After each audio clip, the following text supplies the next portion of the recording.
Alright everybody, welcome back to the channel. I know I haven't made a video in a while. Here's an update video. Hopefully y'all can hear me. I got the fan on because it is very hot in here. So I don't remember what I did on the last video, but we're just gonna go over. So the motor head gaskets went out, and so a rebuild for it because there's a big lip on the cylinder walls. And I don't have really 25 or 2100 to rebuild another motor, especially to flat tap it. Decided just to work on this Vortec 350, that is hydraulic roller. Now, can you swap a Vortec into a TBI? Yes, you can. It is actually better, and I'll tell you why. For one, you get more horsepower and torque from factory than the TBI motor, because the difference between one and the other is that the Vortec made 235 for the Suburbans or heavy duty trucks and 210 on regular pickups. So it was a variation of that horsepower there. The TBI made between 185 and 195. Not enough as these. And when you work on these motors and you soup up a Vortec motor than a flat tap it or a regular TBI motor, you get more of a juice and power than the TBI motor. Now, there is some pros and cons between one and the other. The heads on these, on Vortex, are notorious to crack. If the head gasket didn't blow out, it was the head. TBIs, never heard an issue on the heads, but they are low performance. Or not really performing, but they're just a really crappy design. So, sadly, the heads from the Vortec I sent to the machine shop, so I don't have them here to show y'all. But these are the TBI heads. Get a better view here. So, TBI, it's just literally like a smiley face, okay? On a Vortec, this will be it would be contoured to the valves, and because of that, it causes that swirl, or the Vortec deal. That's why they call it Vortec. It creates a Vortec in here, and it just flows better, runs better than the TBI head. And that's just the short way to put it. So the heads are the machine shop. I'm still waiting on that. I'm gonna show y'all the parts that you're gonna need if you're gonna rebuild it. This is not really a rebuild, because a rebuild you can take the pistons out, crank and all that, and just buy everything new. But most of this is all good. I cleaned it up. I still gotta finish cleaning it up. And what you do, really, flush out the water jackets, take out the core plugs, buy all that stuff new, and then clean up your cylinder walls, make sure there's no lip, clean your piston on top, timing chain since you're already here, all new gaskets, all new seals and whatnot. So because this is already outside, it's easier to work out here than inside a vehicle. Just might as well go ahead and do it. Okay, oil pump too, and the oil pump on this thing has also been upgraded to a high volume. So the guy that took care of the Suburban, his motor and all that, he took care of it. He really did. So check this out. That is the intake. So this is why you never put well water or just straight water into your cooling system. Especially this one is a Dex Cool system. It would not have been a good, field day on that one there. So when you swap one of these motors out, you're gonna reuse everything on the Vortec motor wise. Water pump, you keep it. Fan, you keep it. It's all gonna be the same. These are all the same trucks, despite they put the computer and stuff here. Compared to 95, it's just the washer fluid. 94 and older didn't even have ABS. They just had that proportioning deal here, which I wish it had that instead of this piece of junk.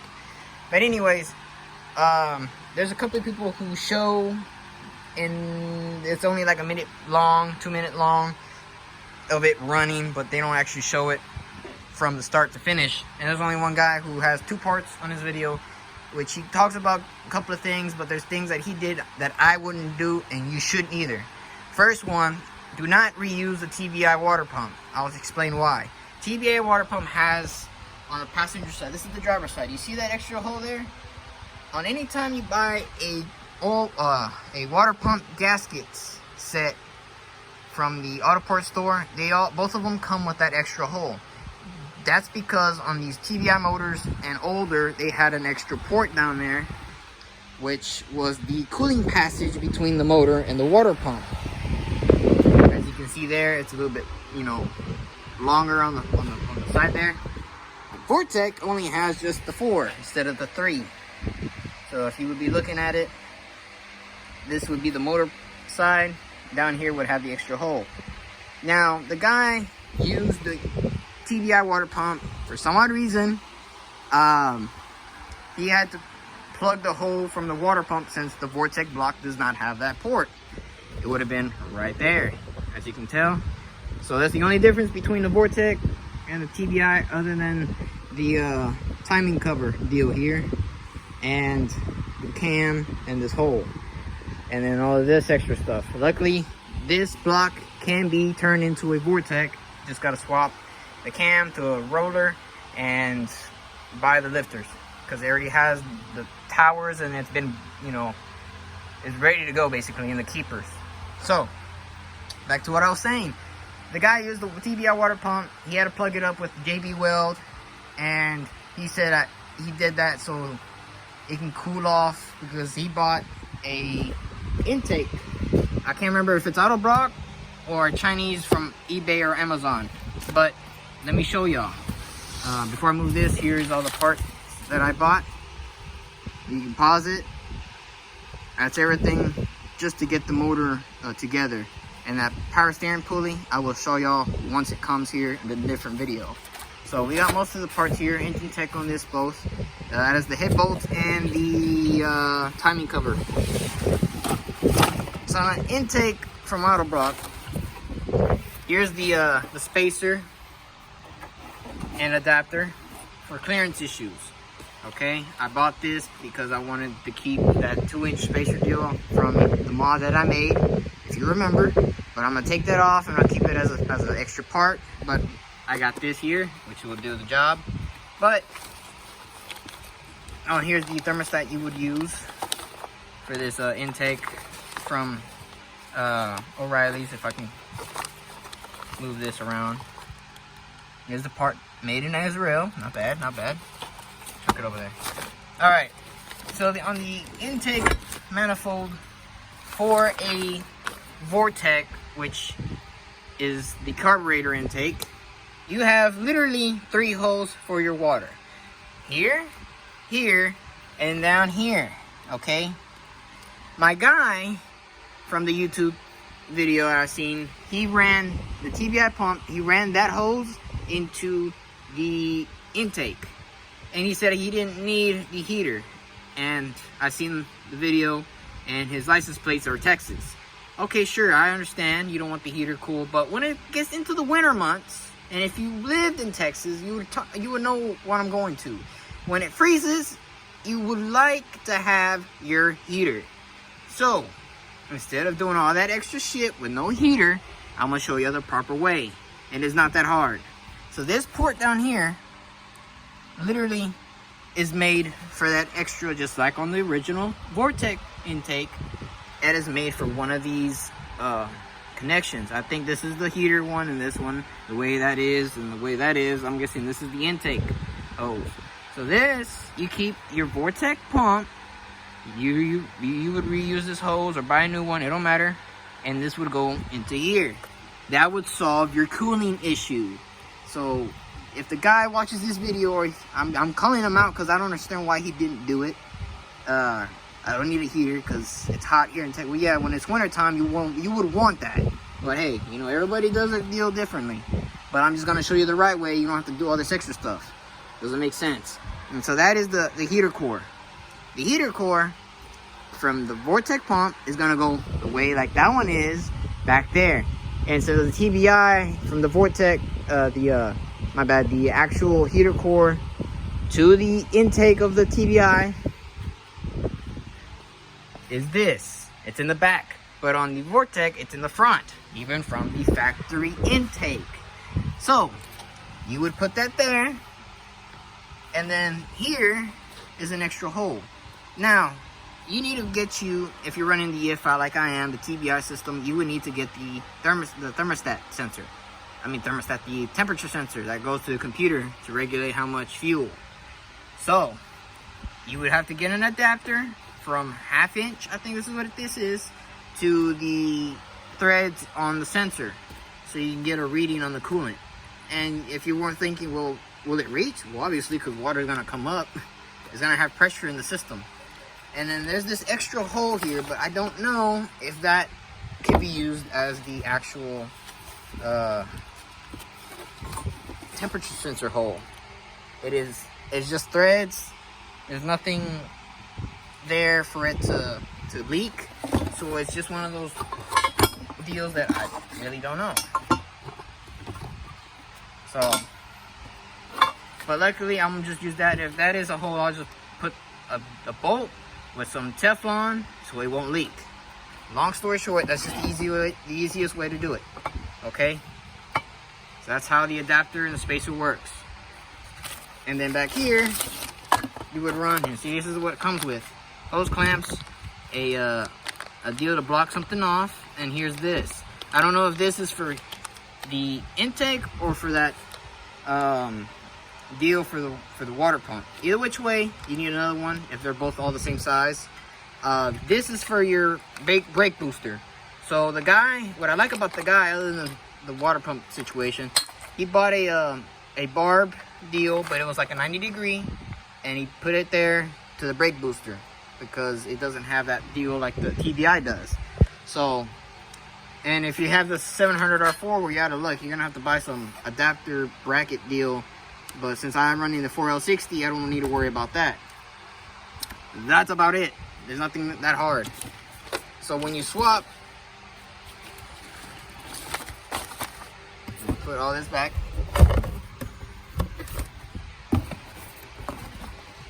Make sure nothing's in the way. Just leave it like that. So when you swap the intakes, it is not that hard. You just buy the intake gasket. If you're just doing the swap from a good motor without rebuilding or doing what I'm doing, get your intake, your adapters and all that. And you can find it on Amazon. That adapter was on Amazon. It was Kanos Motorsports. It was an adapter. Just search up carb to TBI adapter and it'll show up. And that is made specifically for either Holley or Autobrock, but I saw the reviews and comments that it also, and it does fit on the Autobrock. That's why it has those 4 little holes on each one for depending on the intake. So good deal there. So all you're going to have to reuse is the TBI unit. Remember, I have that spacer. I'm gonna take that off and just put the TBI onto that spacer adapter. Reuse the distributor. If you want to get a nice distributor with cap and wires and all that, go ahead. But if you just want a simple, quick swap, reuse everything. Spark plugs, you're gonna have to get new ones because the TBIs are shorter than the Vortecs. You see? So get the Vortex spark plugs. Exhaust manifolds are the same. If you go on Rock Auto, type in on the 95, which is the last year model for these TBIs, and a 96 when the Vortex came out. If you look at the section where the exhaust manifolds are, it is the same part number, so it is the same. If you're running the EGR system, which this one doesn't because it's carbureted, and you're going to TDI, you don't have to worry about that. Now, if you have emissions, oh, I'm sorry, you're gonna have to figure that out on your own because we don't have emissions where I live, luckily for us. So, same manifolds. You're gonna reuse all the front accessory brackets, not the Vortec, but the TBIs, and they will bolt up because on the heads it has the same 3 bolt holes, and then right here it has the same 2 bolts that go on the bottom. Right there. So it is all exactly the same. To swap the intakes and all that, the intake gasket, if you're buying a couple of performance stuff here and there, you're gonna look at roughly minimum of $500 bucks, $500. The intake was $286, and then the adapter with spacer deal, that was expensive. That was $100. It was like 60 something, but then the next day when I was gonna buy it, the price went up, and I couldn't find another one that I wanted exactly the same way. The reason I got the 2-inch spacer one adapter deal is because there's some Chinese intakes that have clearance issues when you do the adapter deal. So I just went ahead and do it safe, and then like I said, I have that spacer there. It didn't make sense to do all that extra stuff. I just buy one that's already done made. So that was like $400 together. And then if, like I say, if you're reusing everything, all you invested without the gaskets was $400. And then you get a Vortec motor swapped in there. Everything's the same. So the only difference would be the belt. You would have to get a belt for a Vortec 350. Nothing new there. And that's about it. Other than the oil filter deal, you have to swap it. If it's two-wheel drive, you don't have to worry about it. But if, like mine's two-wheel drive to full-wheel drive, I'm gonna have to reuse that deal there, and I have to get a gasket set for it because it needs it. But other than that, it's all practically the same. You don't have to worry about things. I will make a video explaining it and showing it step by step as soon as I get all this stuff from the machine shop and everything done. So yeah, it is hot. I gotta go do stuff, go to buy parts. I'm gonna go get me a timing. Well, actually I can't because I don't have the tool to take this off, because the one that we have is messed up. It's a jaw deal. Just whoop. So I'm not in a big hurry anyways. I'm still waiting on parts, so I might not do that. I might see if I can get this ordered. Here's the part number. I already used done 2, so it's missing 2, and I want to redo all the core plugs because this is the original one. Yeah, don't use aluminum, use brass. So yeah, to keep this video under 20 minutes, got it done. Like I said, this is an update video. Any questions, leave them down there. If anybody sees this and wants to share it, go ahead and do that. Hopefully I will get this all the parts in, get ready. I still got a lot of stuff to do to it, so it's not gonna be a big rush. I need to see when the heads are done, but I need to go and check out the machine shop, make sure they actually have it done. It's just not sitting there. So there's a lot to do. So I appreciate it. And if you see this as an informational, educational video on how to actually swap the motors, go ahead. Like I said, subscribe, comment, and like, share, hit the notification bell. You know what to do. And I will catch you the flip side. Appreciate it.